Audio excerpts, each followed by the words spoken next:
Hello guys, this is Sir Mac and today we'll be solving O-Level Physics 5054 October-November paper 2-1. Let's start. A trolley of mass 0.20 kilograms is at rest on a frictionless surface. The block of the wood is attached to the trolley. The volume of the block of wood is this. The density of the block of wood is this. Volume हमारे पास block of would की दी हुई है that's 0.0012 और हमारे पास block wood की density दी हुई है. अच्छा, calculate the combined mass of the trolley and the block. अच्छा, combined mass of trolley and the block की बात कर रहा है. अगर मैं density is equals to mass over volume का फॉर्मूला यूज करूं ऑन डेंसिटी, हमारे पास डेंसिटी दैट इज 650. मास हमें ब्लॉक का नहीं पता, वॉल्यूम ऑफ द ब्लॉक हमें पता है दैट इज 0.0012. अगर मैं इसको मल्टीप्लाई कर रहा हूँ 0.0012 मल्टीप्लाइड बाय 650, तो ये जो हमारे पास मास आया है that is the mass of the block 0.78 kilograms.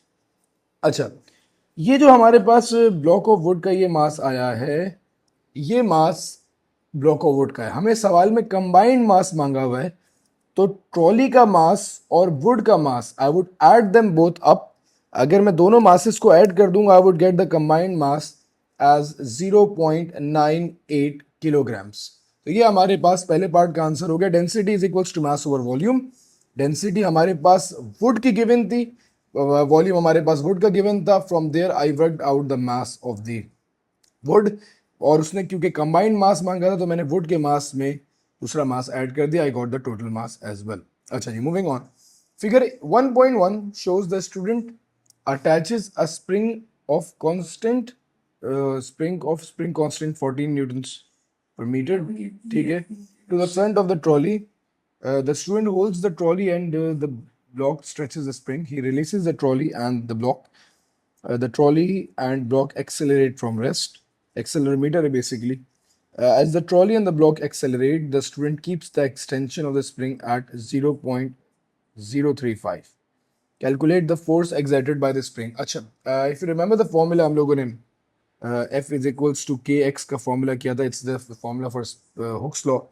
कि अगर हमें फोर्स निकालनी होती है तो you just have to multiply spring constant with the extension of the spring. हमारे पास जो स्प्रिंग कांस्टेंट है that is 14 in this case, और जो एक्सटेंशन है हमारे पास दैट इज 0.035. तो अगेन मैं 14 टाइम्स 0.035 कर दूंगा तो हमारे पास जो फोर्स आ जाएगी that is going to be 0.49 newtons as well. तो गाइज ये हमारे पास जो है फोर्स का मैग्नीट्यूड भी आ गया. ठीक है जी, मूविंग ऑन फर्दर. याद रखिएगा कि हुक्स लॉ आ गया है तो हुक्स लॉ की स्टेटमेंट को भी रिव्यू कर लेते हैं. Hooke's law states that force is directly proportional to extension within the limit of proportionality. Force directly proportional होती है एक्सटेंशन के within the limit of proportionality. Limit of proportionality is a point at which the spring no longer obeys Hooke's law. तो moving on. अच्छा, अब क्या बोल रहा है? The trolley and the block are pushed at a distance of 0.86 by the spring. Calculate the work done. Work done का formula था force into distance travel. ठीक है जी, फोर्स इनटू डिस्टेंस हमारे पास वर्क डन होता है. तो हमारे पास जो फोर्स हम लोगों ने ऊपर कैलकुलेट किया दैट इज 0.49 न्यूटन्स. तो अभी जो हम लोगों ने फोर्स ऊपर कैलकुलेट की है द फोर्स इज 0.49 न्यूटन्स, और जो डिस्टेंस ट्रेवल हो रहा है दैट इज 0.86. तो अगर आप जो है trolley and the block pulled by distance, इतना डिस्टेंस ट्रेवल हुआ with that particular amount of force, तो आप वर्क डन के फॉर्मूले में अगर फोर्स इनटू डिस्टेंस को प्लग इन करेंगे you would get the work done as 0.4214. तो 0.42 जूल्स ही इसको रखते हैं. अच्छा, क्या बोलता है? Explain why the power transfer to the trolley and the block increases as the speed increases. अच्छा जी, पावर क्या होती है भाई? Power is basically energy over time. जब मैं किसी भी चीज की स्पीड बढ़ाऊंगा तो लाजमी सी बात है उसको कम टाइम में सेम अमाउंट ऑफ एनर्जी जो है पुट इन करनी पड़ेगी. तो basically power is basically related to speed, और अगर मैं टाइम कम कर रहा हूँ तो डेफिनेटली जो है ज़्यादा तेज़ी से काम होगा, ज़्यादा तेज़ी से एनर्जी कन्वर्ट होगी, rate of change of work done बढ़ जाएगा. तो अगर वो बोलता है कि explain why the power transfer to the trolley and the block increases as the speed increases, तो इसका आंसर आप इस तरीके से लिखेंगे कि as the distance is move faster,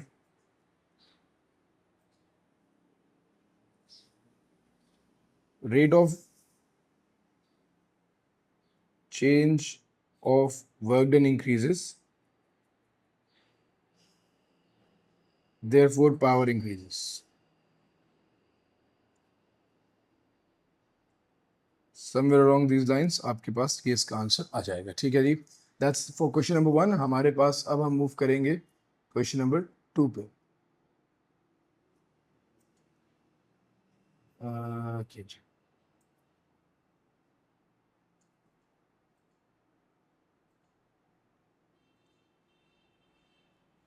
question number 2 में क्या बोल रहा है?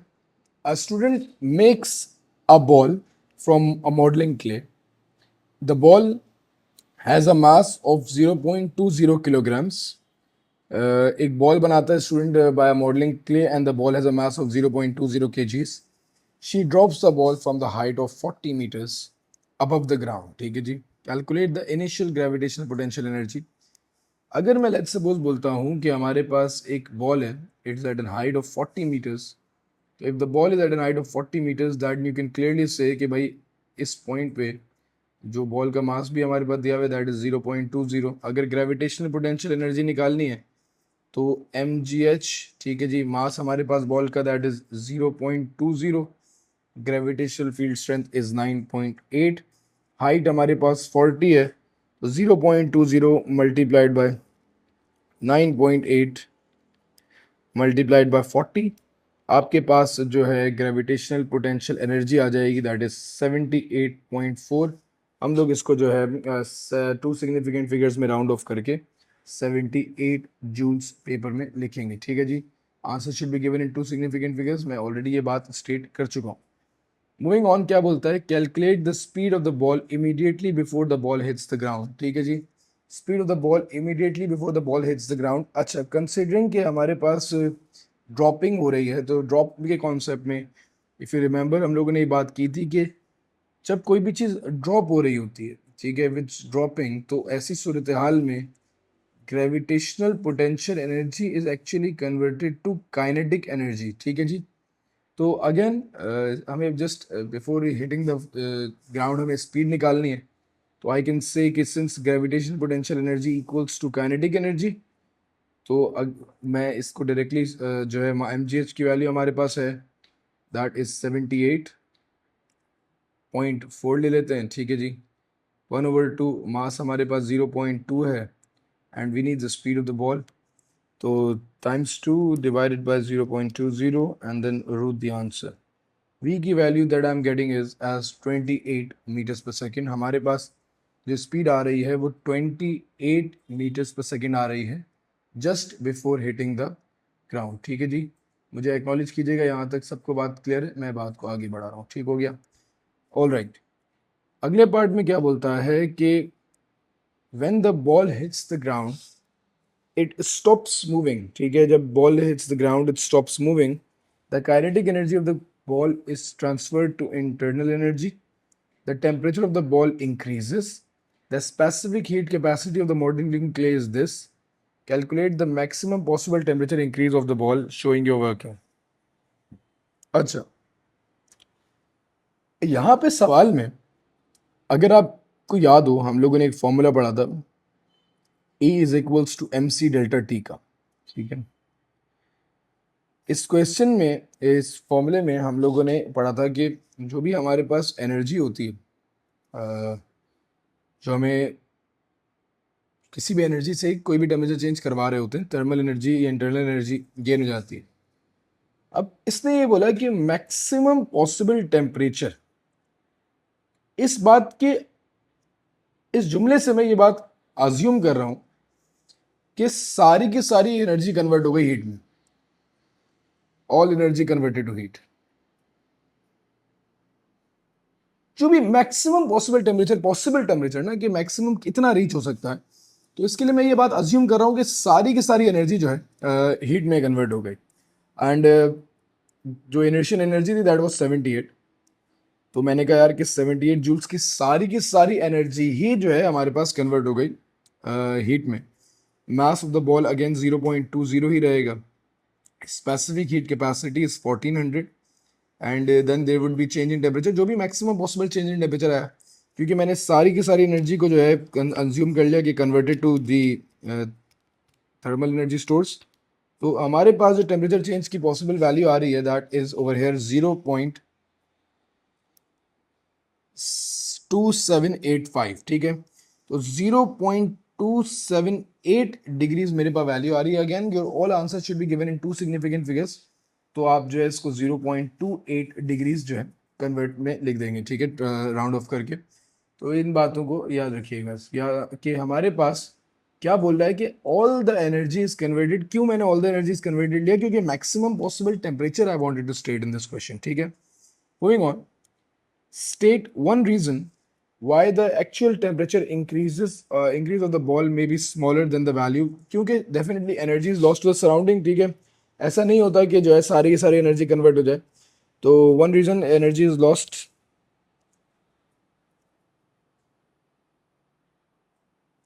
to the ground in the surrounding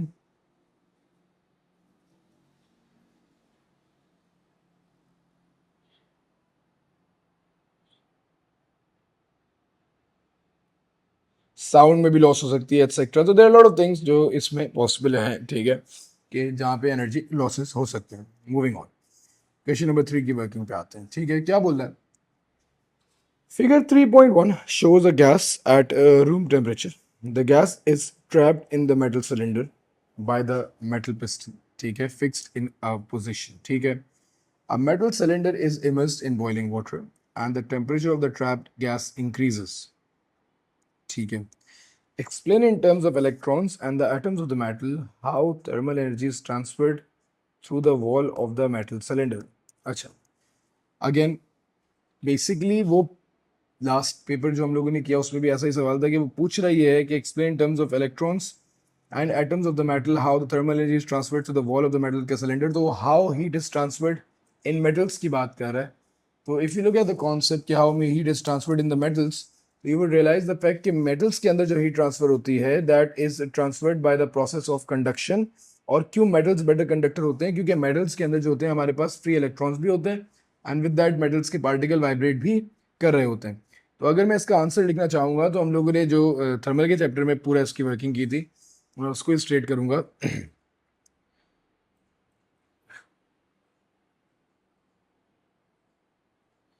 इसको ऐसे लिखना शुरू करते हैं। इन metals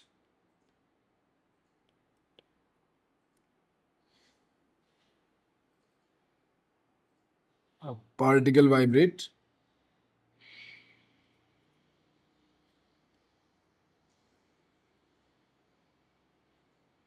when gains heat and transfer energy to the neighboring molecules।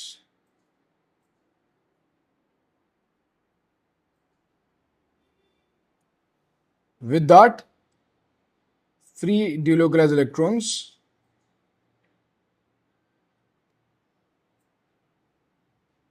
also transfer heat from hot end to the cold end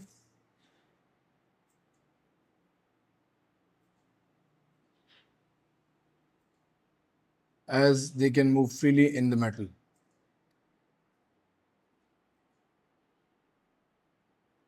एक तो वाइब्रेशन के तहत, एक तो वाइब्रेशन जो मेटल्स कंडक्टर होते हैं, एक तो वाइब्रेशन के तहत they transfer heat from the gain heat from the definitely the point at where I hit the metal, the particle starts to vibrate faster and then they give out heat to the neighboring molecules and therefore all metal becomes heated up after a certain amount of time। तो particle vibrate करेगा, it would transfer heat to the neighboring molecule and eventually one by one heat would be transferred throughout the metal। On that note, next question पे आते हैं। And then with that, free delocalized electrons भी हैं and those electrons also carry heat from the hot end to the cold end। Okay, the piston is fixed in the position so that the pressure of the gas increases as the temperature of the gas increases। All right, So the piston is fixed. The piston is fixed, and so that the pressure of the gas increases as the temperature increases. Therefore, state what happens to the motion of the particles of the gas as the temperature increases. They're asking that what would happen to the motion of the molecules if the temperature of the gas would increase. If I would increase the temperature of the gas, definitely the energy of the molecules would increase, and therefore they would start to vibrate faster. They would start to move faster, and the gas molecules will have more kinetic energy. तो अगर इसके answer को लिखा जाए तो हम इसको इसी तरीके से लिखेंगे कि particles will vibrate faster and therefore they would have more kinetic energy. ठीक है जी. Particles would speed up and would have more kinetic energy.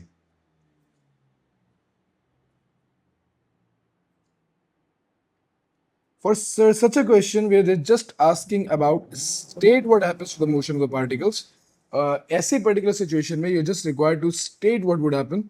Okay, if you would have written that the particles speeds up, then it would have been fine. You would have scored all the marks. For a question where they ask you to state and explain, even for 1 mark, you would have to give some explanation to it. तो जब statement सिर्फ मांगते हैं तो I don't think you required to write anything other than this. So मैंने थोड़ा सा explanatory तौर पे लिखा है कि if the question comes for explanation तो आपको फ्यूचर के लिए जो है याद हो. ठीक है. Okay. Explain in terms of the particles of the gas why the pressure of the gas on the wall of the metal cylinder increases as the temperature increases. Again, there were 4 lines. सबसे पहला क्या था कि as the temperature increases the particle starts to move faster. They would collide with each other and they would collide with the walls of the container more frequently, which will cause the change in momentum to increase. ठीक है. ज़्यादा change in momentum होगा, therefore rate of change of momentum बढ़ेगा. When the rate of change of momentum increase, therefore force increases and hence force per unit area pressure also increases. तो उसने सवाल में जो है प्रेशर की बात की. तो याद रखिएगा होता क्या है, मैं इसको समझा भी देता हूँ कि the gas molecules are there ना. तो आप लोगों ने सब ने मोमेंटम के टॉपिक में पढ़ा है that gas molecules hit and then they move back. तो जब ये एक मॉलिक्यूल का मोमेंटम बढ़ता है, ये हिट करता है, डायरेक्शन चेंज करता है, मोमेंटम इंक्रीज होता है, rate of change of momentum बढ़ता है. Since rate of change of momentum is force, तो डेफिनेटली फोर्स का मैग्नीट्यूड भी बढ़ता है. And then since force per unit area is pressure, तो प्रेशर भी बढ़ता है. इसका आंसर भी लिख लेते हैं. ठीक है. As temperature increases, particles collide more frequently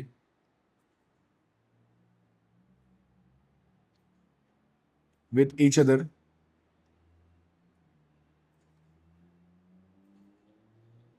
and the walls of the container.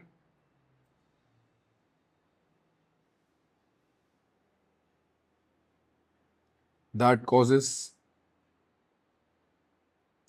rate of change of momentum to increase.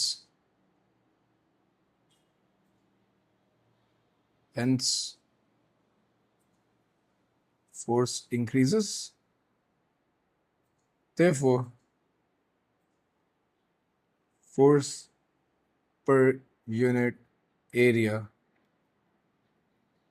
pressure increases. अगर ये आंसर किसी ने स्टेट कर दिया, there's no way he's going to get anything less than 3 marks. Just give me 1 second, read the next question.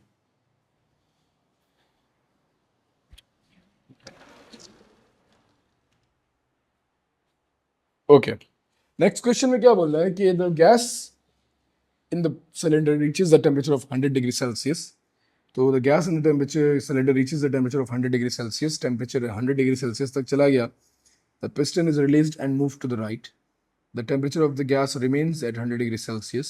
The pressure of the gas is now decreases. Explain in terms of particles of the gas why the pressure of the gas now decreases. अच्छा, हो रहा क्या है कि जब मैं piston को movable कर दूंगा तो ये definitely the piston won't stay over here, it would go over there. And the piston goes over there, आप इस बात को रियलाइज करेंगे द फैक्ट के लाजमी सी बात है the gas would have more volume. तो गैस का जो वॉल्यूम है वो बढ़ जाएगा. ये सारी जगह जो है गैस अब ऑक्यूपाई कर सकती है.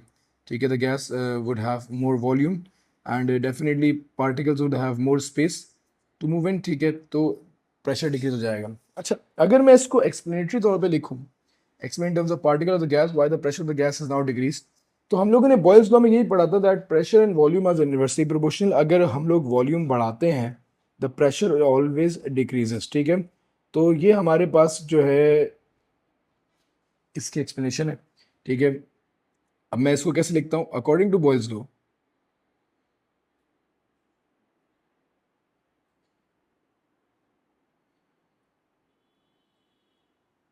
As volume increases pressure decreases. ये पहला जुमला हो गया। इसके साथ particles will collide more less frequently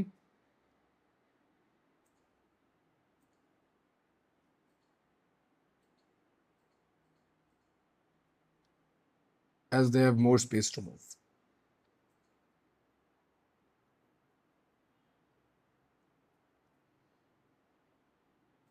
perfect answer, although 1 mark के लिए थोड़ा सा ज़्यादा है, बट अगेन एक्सप्लेन करना था, मैंने कहा वो बेस्ट पॉसिबल आंसर जो स्टेट कर दूं, जो एग्जामिनर को एक अच्छा impact they they. Okay, eventually the piston stops moving, why? अच्छा देखिए यार, अब ये बड़ा अच्छा इंटरेस्टिंग क्वेश्चन है कि जो पिस्टन है वो क्यों जो है रुक जाता है। तो याद रखिएगा, एक पॉइंट ऐसा आता है कि प्रेशर रिलीज होते होते होते होते ये पिस्टन इस पॉइंट पे रीच कर जाएगा कि इधर से जो बाहर से लगने वाला एटमॉस्फेरिक प्रेशर है और जो अंदर अंदर गैस से लगने वाला प्रेशर है, दोनों प्रेशर बैलेंस हो जाएंगे। ठीक है, अब अगर हमारे पास कोई भी चीज रुक जाती है तो इस सिचुएशन में क्या होता है? तो ये तो आपको मैंने बता दिया कि एटमॉस्फेरिक प्रेशर, एक पॉइंट ऐसा आएगा कि इस पे लगने वाला एटमॉस्फेरिक प्रेशर और जो इसके अंदर का प्रेशर है, that the both become equal, तो कोई रिजल्टेंट प्रेशर नहीं होगा। विद दैट कोई रिजल्टेंट फोर्स भी नहीं होगी, क्योंकि प्रेशर है क्या? फोर्स पर यूनिट एरिया ही है ना।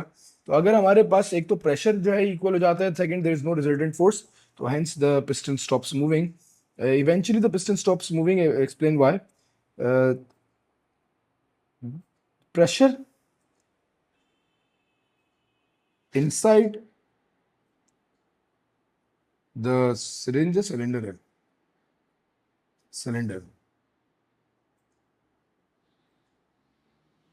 Pressure inside the cylinder becomes equal to the atmospheric pressure,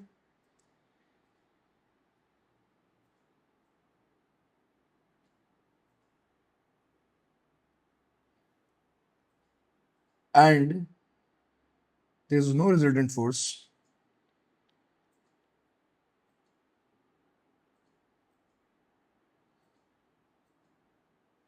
hence piston stops moving.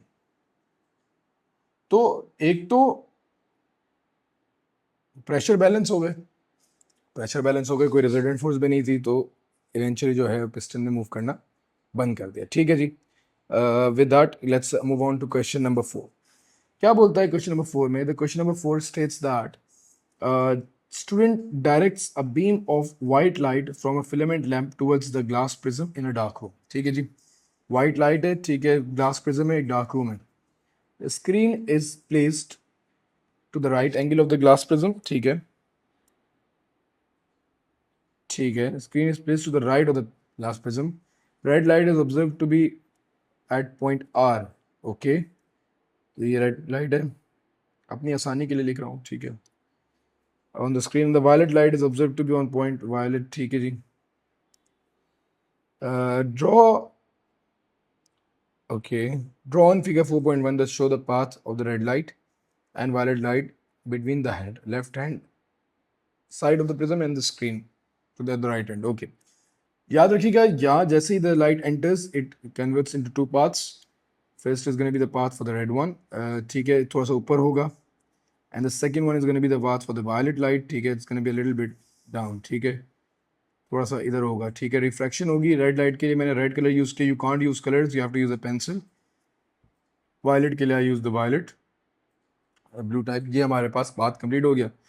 I would recommend कि ये गलती नहीं कीजिएगा, ये make sure starting point similar हो। ठीक है, और ये रेज की जो डायरेक्शन है ये आप लोग जो है बना दें। अच्छा, state what these observations show about the change in the speed of red light and change in the speed of violet light as each enters the glass from the air। अच्छा, state what these observations show about the change in speed of the red light and change in speed of the violet light. ठीक है जी। अच्छा, देखिए यार, समझने की बात है कि फ्रीक्वेंसी ज़्यादा होती है वायलेट की, फ्रीक्वेंसी मैक्सिमम होती है वायलेट की, एंड फ्रीक्वेंसी जो है मिनिमम होती है रेड की। अगर मैं बात करूं रिफ्रैक्टिव इंडेक्स की तो एन जो है ज़्यादा होगा वायलेट का।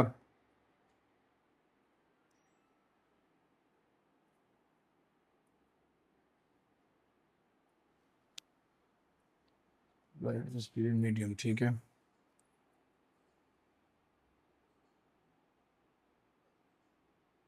और लेस रिफ्रैक्टिव इंडेक्स होगा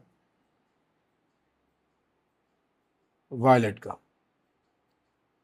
अच्छा, अब हमारे पास आंसर ये है कि भाई अब बोलना क्या है कि state what these observation show about the change in speed of red light and the change in speed of violet. अब यार इसका जो कॉन्सेप्ट है ना, मैं थोड़ा सा उसको डिटेल में जाना पड़ेगा मुझे, ठीक है, मेरे साथ साथ रहिएगा। मैं इसको समझाने के लिए थोड़ा सा अपने लेक्चर पे वापस जा रहा हूँ। हम लोगों ने फॉर्मूला पढ़ा था sine I over sine are का, ठीक है, ये रिफ्रैक्टिव इंडेक्स का फॉर्मूला था। और हम लोगों ने एक और फॉर्मूला पढ़ा था साइन आई ओवर साइन आर के अलावा, that is the speed of light in vacuum to speed of light in medium, speed of light in vacuum over speed of light in medium, ठीक है।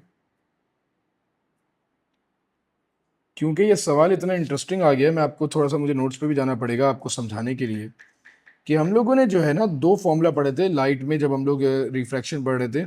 एक हम लोगों ने पढ़ा था sine I over sine are का, और एक हम लोगों ने पढ़ा था speed of light in vacuum to the speed of light in medium का। Very interesting question.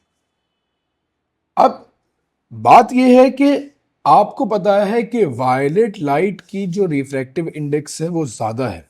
तो वायलेट लाइट का रिफ्रैक्टिव इंडेक्स ज़्यादा है, दैट मीन उसके एन की वैल्यू ज़्यादा है, ठीक है। इस बात को समझिएगा, मैं मैक्सिमम पॉसिबल कोशिश कर रहा हूँ कि वायलेट लाइट का रिफ्रैक्टिव इंडेक्स ज़्यादा है, that means the value of N is more. Whereas अगर मैं इसी फॉर्मूले को रिफ्रैक्टिव इंडेक्स को इधर लगाऊँ कि to have the maximum refractive index, speed of light in medium जो है मिनिमम पॉसिबल होनी चाहिए, ठीक है जी। तो हमारे पास याद रखिएगा कि जब भी ये सवाल इस तरीके से आता है कि रिफ्रैक्टिव इंडेक्स मैक्सिमम करना है, तो स्पीड ऑफ लाइट मीडियम में जो होनी चाहिए that is to be less, ठीक है, कंपेयर टू हमारे पास दी अदर कॉन्सेप्ट। तो अगर मैं इन दो फॉर्मूले से इस बात को स्टेट करूं और आंसर के ऊपर जाऊं, तो I would give the answer along this lines के हमारे पास state what is observed to show how the change in speed of red light and the change speed of violet as it enters the glass block। तो what is observed में तो सबसे पहले मैं ये लिखूंगा कि both speed would decrease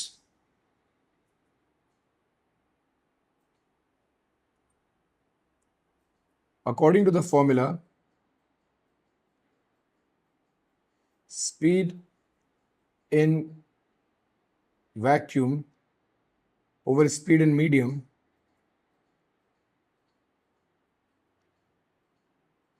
speed in medium would be less to have more refractive index। तो ये मेरे ख्याल से इसका बेहतर आंसर है, ठीक है। मैंने इसकी मार्क्स स्कीम रीड नहीं की, काफ़ी टाइम ऐसा क्वेश्चन कभी कभी आता है, but I would check it out and see if there is something more to it, ठीक है। Let's not stop right here, let's move on to the next part. अच्छा, क्या बोलता है कि हमारे पास 5 other colors of light appear on the screen between the red light and at point R and the violet light at point V, ठीक है जी, बिल्कुल ऐसा ही है। State the name of the 5 colours. Visible spectrum के colours के नाम मांग रहा है, विबगायर है, violet, indigo, blue, green, yellow, orange and red. मेरे ऐसे मुझे ऐसे याद हुए हुए हैं, VIBGYOR, जिसको कैसे भी याद हुए हुए हो, ठीक है। Moving on, state how the frequency and the wavelength of the colored light changes going from red light to violet light. Again, frequency, how the frequency and wavelength of the colored light changes going from red to violet। तो red to violet में frequency increase होती है, तो red से violet में जाऊंगा तो frequency would increase, और रेड से वायलेट में जाऊंगा तो वेवलेंथ वुड डिक्रीज। तो सबसे हाईएस्ट फ्रीक्वेंसी वायलेट की होती है एंड सबसे हाईएस्ट वेवलेंथ रेड की होती है। तो रेड से वायलेट में जाते वक्त फ्रीक्वेंसी का मैग्नीट्यूड जो है बढ़ेगा एंड जो हमारी पास वेवलेंथ है वो डिक्रीज होगी। ठीक हो गया जी। पॉइंट डी पे आ जाते हैं। On figure 4.1 point P is shown immediately next to R. ठीक है।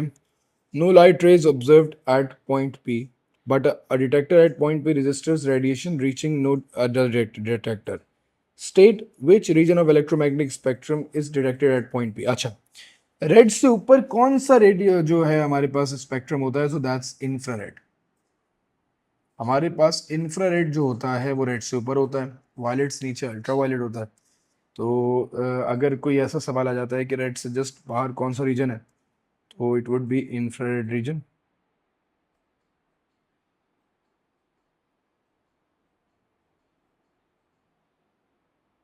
तो ये याद मैंने आ गया है तो मैं लिख भी देता हूँ। Radio waves, microwaves, infrared, visible light, ultra violet, x-rays and gamma rays. Visible light जो है विजिबल स्पेक्ट्रम में आती है, इससे थोड़ी ज़्यादा वेवलेंथ पे जाऊंगा तो इंफ्रारेड, इससे थोड़ी कम वेवलेंथ और ज़्यादा फ्रीक्वेंसी पे जाऊंगा तो अल्ट्रा वायलेट। यहाँ से रेडियो से मूव करूंगा टुवर्ड्स गामा तो फ्रीक्वेंसी जो है बढ़ती है, और अगर मैं ऑपोजिट डायरेक्शन पे आता हूँ गामा से आऊँगा रेडियो की तरफ तो वेव लेंथ जो होगी वो बढ़ जाएगी। ठीक है, जस्ट फॉर रिविजन ये भी बात क्लियर होती है। अच्छा, ultrasound is a longitudinal wave which cannot be heard by humans as the frequency of ultrasound is too high. Ultrasound cannot travel in vacuum. Explain why. अच्छा, अल्ट्रासाउंड वैक्यूम में travel क्यों नहीं कर सकते? तो हम लोगों ने डिस्कस किया था कि ultrasound is a mechanical wave. ठीक है जी, ultrasound sound is a mechanical wave. इसको ट्रैवल करने के लिए मीडियम रिक्वायर्ड होता है, without medium it can not travel. ठीक है, ultrasound is a mechanical wave, it needs molecules या फिर particles to transfer energy by vibration.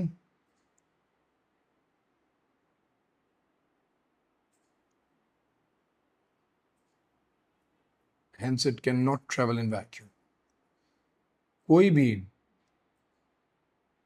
Mechanical wave vacuum के अंदर ट्रेवल नहीं कर सकती, क्योंकि मैकेनिकल वेव्स को नीड्स दी बॉडी से मीडियम, इनको वाइब्रेट करने के लिए पार्टिकल्स चाहिए। Without particles they cannot travel, possible ही नहीं है। Describe how the longitudinal wave differs from the transverse wave. So again very simple, longitudinal waves में particles vibrate parallel to the direction of energy transfer. Longitudinal waves में particles vibrate parallel to the direction of energy transfer, whereas in transverse wave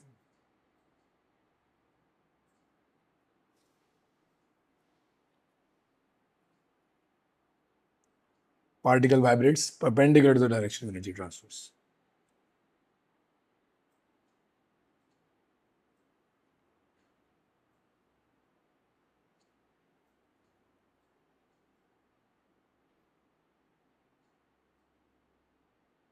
अच्छा जी, आगे बढ़ते हैं। An ultrasound transmitter used the medical scan produces an ultrasound wave of frequency 8.4 megahertz. Okay, mega is 10 to the power 6. ठीक है, तो ये conversion में 8.4 times 10 to the power of 6 mega होता है। अच्छा, in human soft tissue, ultrasound travels at 1500 meters per second. Calculate the wavelength of this ultrasound wave in soft human tissue. अच्छा, V is equals to F lambda. ठीक है, speed is 1500. Frequency is 8.4 times 10 to the power of 6 hertz. Required to calculate the wavelength. So 1500 would be divided by 8.4 times 10 to the power of 6. you would get the value as 1.8 times 10 to the power of -4. 1.75 आ रही है, 1.8 जो है इसका value मेरे ख्याल से बेहतर तौर पर आ जाएगी। ठीक है जी, moving on. The ultrasound wave passes from the tissue into the bone where the speed of the ultrasound wave is greater than 1500. State what happens to the frequency of the ultrasound as the ultrasound wave passes into the bone. अच्छा, frequency never changes, refraction है, frequency never changes, same रहती है, same ही रहेगी। ठीक है, it never changes, same रहेगी, does not change, याद रखिएगा, frequency stays same। और वेवलेंथ की जहाँ तक बात रहेगी तो v is equals to F lambda. Bone में आता है साउंड है, साउंड इसमें हमारे पास what happens to the frequency stays same. ठीक है, तो फ्रीक्वेंसी सेम रखती है, स्पीड बढ़ती है तो डेफिनेटली वेवलेंथ भी बढ़ेगी। साउंड वेव्स याद रखिएगा हमेशा जो है travel faster in solids than in liquids and fluids and gases. तो if the speed of the ultrasound is increasing therefore the wavelength would have been increasing, ताकि वो बैलेंस हो सके। फ्रीक्वेंसी स्टेज द सेम तो wavelength जो है बढ़ेगी ताकि स्पीड भी बढ़ेगी, जो डायरेक्टली प्रोपोर्शनल। तो याद रखिएगा इस बात को कि स्पीड वेवलेंथ इंक्रीज होती है। ठीक है, तो during refraction when sound travels into the bones, solids में ट्रेवल करता है, लिक्विड टू सॉलिड्स में जाएगा तो स्पीड ऑफ वेवलेंथ बढ़ती है, और गैसेस में आएगा तो स्पीड ऑफ वेवलेंथ कम हो जाएगी। अच्छा जी, ऑन दैट नोट हमारे पास क्वेश्चन नंबर 6 पे आ रहा हूँ। ठीक है जी, साथ साथ रहिएगा, थोड़ा सा पेपर रह गया, just 6 more pages. A bar magnet can rotate freely around a thin rod through its center. ठीक है, a bar magnet is at rest on a frictionless horizontal surface in the laboratory which is shielded from the Earth's magnetic field. All right. State a substance from which the bar magnet could be made. Bar magnet is made up of steel. Bar magnet permanent magnet है, permanent magnetic material से बनता है, तो bar magnet is made up of steel. The thin rod is perpendicular to the top and the bottom surface of the bar magnet. The thin rod is perpendicular to the top and the bottom surfaces of the bar magnet. Figure 6.1 shows a view from above of the bar magnet with the north pole and the south pole and the thin rod labeled.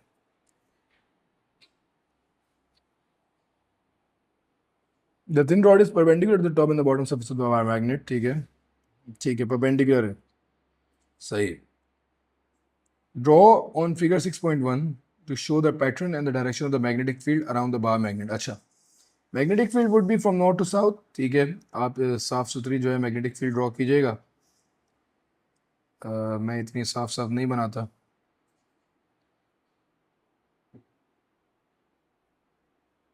ठीक है जी, ये आपके पास जो है एक बहुत ही साफ सुथरी सी, जितनी मैं पॉसिबली बना सकता हूँ मैंने जो है एक आपके सामने बना दी। ठीक है जी, all right. The electromagnet is switched on and strong magnetic field is created around the bar magnet. ठीक है जी, magnetic field lines, okay. Draw arrows on figure 6.2 to show the direction of the horizontal forces that act on the poles of the bar magnet. अच्छा, देखिए यार, field हमेशा जो है north से south की डायरेक्शन में पॉइंट करती है। ये बोल रहा है कि इलेक्ट्रोमैग्नेट की ये फील्ड लाइंस हैं, तो definitely this is the north pole and this is the south pole.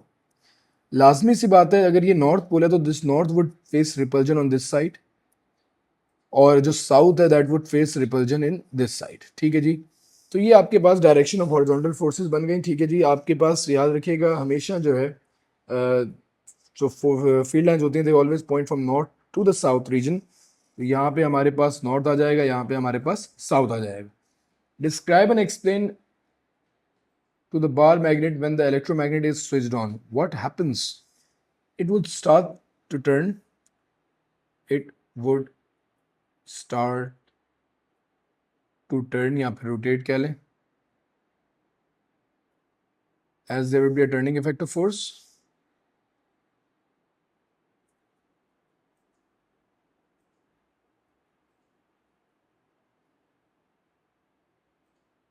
Force because of repulsive forces of like poles. तो आपके पास मूवमेंट क्रिएट हो जाएगी फोर्स इनटू डिस्प्लेसमेंट, आपके पास नॉर्थ पोल नॉर्थ को रिपेल करेगा, it would cause a movement, ठीक है। आपके पास टर्निंग इफेक्ट ऑफ फोर्स आ जाएगा, ठीक है। और ये इसके पास आपके पास what would happen, it starts rotate, क्यों, क्योंकि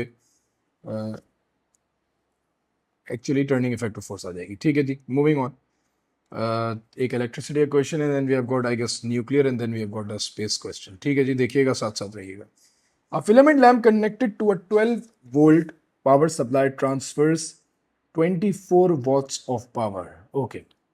एक फिलामेंट लैंप है, 12 वोल्ट की पावर से कनेक्टेड किया हुआ है, 24 वॉट ऑफ पावर प्रोड्यूस करता है। करंट इन द लैंप, आपने कहा sir power is equals to V I, हमारे पास पावर दी हुई है, that's 24, voltage is 12, current unknown है, 12 divided by 24 divided by 12, you will get 2 amperes as the current. Resistance of a lamp निकालनी है, resistance is basically equals to voltage over current. आपके पास वोल्टेज 12 वोल्ट है filament lamp का, current आपने अभी calculate किया, you would gate your answers around 6 ohms as resistance, ठीक है, very simple. Moving on, a student has a battery of electromotive force 12 volts, 12 volt की इलेक्ट्रोमोटिव फोर्स की battery है। The student uses the battery in the circuit with 12-volt filament lamp to obtain a range of suitable readings and plots the current voltage graph for the lamp. Figure 7.1 shows the battery of the filament lamp. ठीक है जी, आपके पास battery है, filament lamp है, ठीक है। Complete the circuit diagram of the suitable circuit, ठीक है। The student uses the battery in the okay to obtain the range of suitable readings from the plot. Okay, suitable readings की range निकालने के लिए हम लोग 2-3 बार ये बात कर चुके हैं। We would have to attach variostat first of all, एक वेरिएबल रजिस्टर अटैच करना पड़ेगा, ठीक है, ताकि उसमें हम लोग डिफरेंट रीडिंग्स ले सकें। वेरिएबल रजिस्टर्स के साथ हमें जो है, क्योंकि फिलामेंट लैंप की रीडिंग लेनी है, तो फिलामेंट लैंप के साथ हमें एक वोल्ट मीटर कनेक्ट करना पड़ेगा पैरेलल में, और हमें जो है एक एमीटर सर्किट में सीरीज में कनेक्ट करना पड़ेगा, ताकि हमारे पास different ranges of voltage and current आ जाए।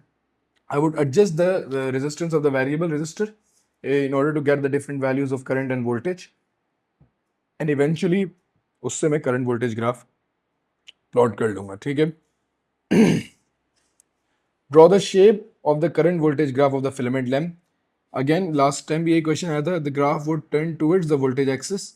Graph is always turned towards the voltage axis, ठीक है, हमेशा voltage axis की तरफ turn होता है, because it's a filament lamp, हमेशा जो graph है that would turn towards the voltage axis, ठीक है जी। Moving on further, state what happens to the resistance of the filament lamp as the applied voltage increases and explain one reason for this happening. What would happen to the resistance of the filament lamp? तो resistance would increase. सबसे पहले तो भाई resistance बढ़ेगी, resistance of filament lamp बढ़ती है, lamp increases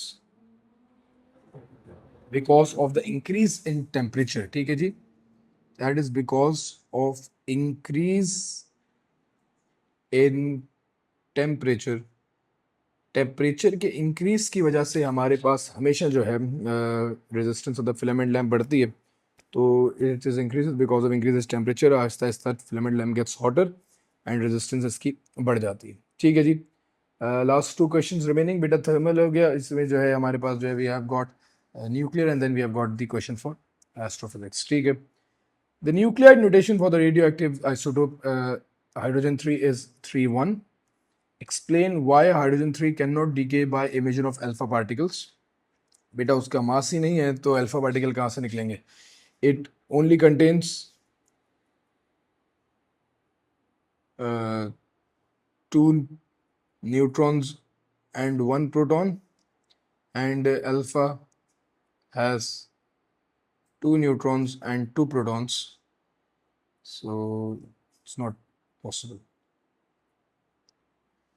बेटा possible ही नहीं है अल्फा निकलने के लिए, तो हमें जो है एटलीस्ट अल्फा जितना मास तो होना चाहिए ना, ठीक है। Moving on, hydrogen 3 decays by emission of beta particles to an isotope of Q and a different element. This element is represented by equation. Okay, मैंने बताया था beta negative is always 0 and -1, and जब हम लोग मास हमेशा conserve रहता है, the proton number would be 2.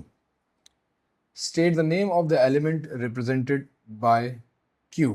अच्छा जी, प्रोटॉन नंबर 2 है बेटा। प्रोटॉन नंबर जब 2 होता है, तो आप इस बात को याद रखिएगा कि प्रोटॉन नंबर 2 का मतलब आइसोटोप हो सकता है सर प्रोटॉन नंबर जिस जिस चीज का 2 होगा that is going to be helium. ठीक है जी, अगर मेरे पास एक Q है 2 4 है दैट्स तो हीलियम इज 2 4, एक Y है दैट्स 2 4 3, Y है 2 5, तो एक जब बस 2 मैटर करता है। अगर प्रोटॉन नंबर 2 है तो proton number is identification for the any of the atoms in the elements in the periodic table, बस ये याद रखिएगा। The half life of hydrogen 3 is 12 years। Define half life. Half life क्या होगी? It's time taken for a radio active isotope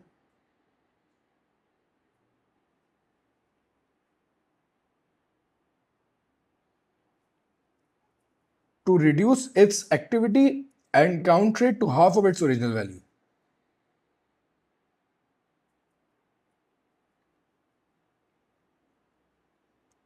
And counter it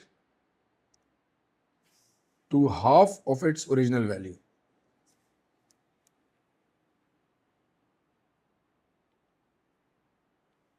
तो ये half life हो जाएगी। ठीक है जी, वो टाइम जो एक रेडियो एक्टिव आइसोटोप को आधा होने में लगता है तो half of its original value, that time is basically referred as the half life. A sample of hydrogen 3 is placed on a laboratory bench next to the Geiger-Miller tube and a counter. The count rate is recorded and at the same time of the 4 successive days. Okay. Table 8.1 shows the count rates obtained. State why the count rate decreases and increases. बेटा radioactivity is a random process, ठीक है। तो हमारे पास एक तो याद रखिएगा it's a random process. No one can predict which particle will decay first. तो state why the count rate decreases, तो it's a random process. तो आप लिख दीजिएगा radio activity is a random process. No one can predict which atom will decay when. ठीक है, सारे जो लेक्चर्स हैं न्यूक्लियर में उसमें ये सब चीज़ें लिखी हुई हैं। All right. Last question for today. That's question number 9. अच्छा जी.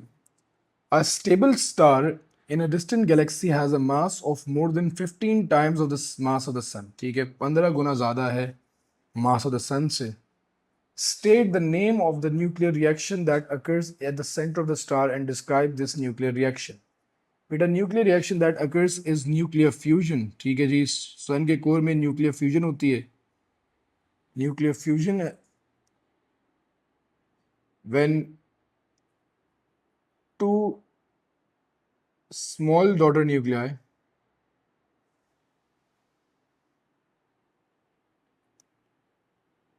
combine to form a large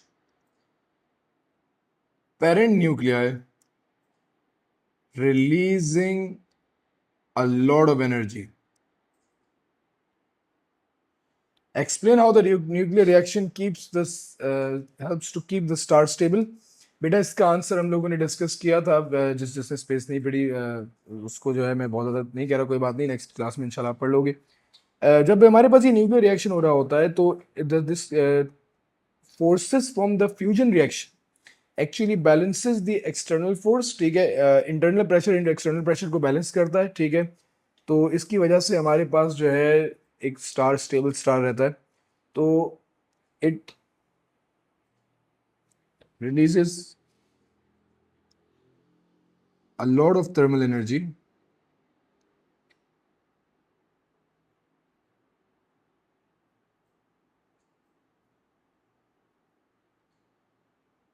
which helps balancing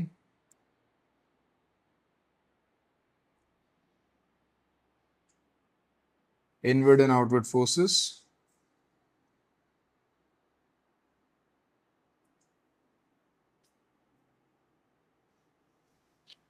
एक इतना ज़्यादा जो है एक तो टेम्परेचर जो है बढ़ जाता है जिसकी वजह से इनवर्ड और आउटवर्ड फोर्सेस बैलेंस हो जाती और इवेंट जो है keeps the star stable. Pressure भी बैलेंस करता है। ठीक है, और ये चीज़ें इसमें देख लीजिएगा। Okay, as a massive star approaches the end of the life, it stops being stable and becomes a red supergiant. State why the nuclear reaction can no longer keeps the star stable. क्योंकि the hydrogen in the core starts to deplete, yeah, the hydrogen in the core starts to finish. In the core finishes, ख़त्म हो जाती है hydrogen core में। तो जब hydrogen ही नहीं होती तो जो है there is no enough, there is not enough, there is not enough hydrogen to fuel the star. जब हाइड्रोजन ही नहीं होती तो इवेंचुअली जो है स्टार जो है बैलेंस नहीं हो सकता, उसकी इनवर्ड आउटवर्ड फोर्सेस बराबर नहीं होती and then die off. Describe what then happens to the red supergiant. अच्छा, जब हमारे पास हाइड्रोजन खत्म हो जाती है तो that red supergiant explodes, the red supergiant explodes into a supernova. एक तो एक्सप्लोड करेगा, सुपरनोवा बन जाएगा, ठीक है, एक्सप्लोड होके it would convert into a supernova. उसमें जो है हमारे पास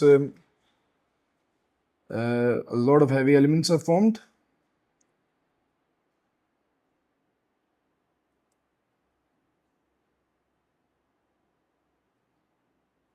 सुपरनोवा के बाद eventually it would either turn in a black hole or a neutron star. तो हमारे पास या तो it would convert into a black hole or it would convert to a neutron star.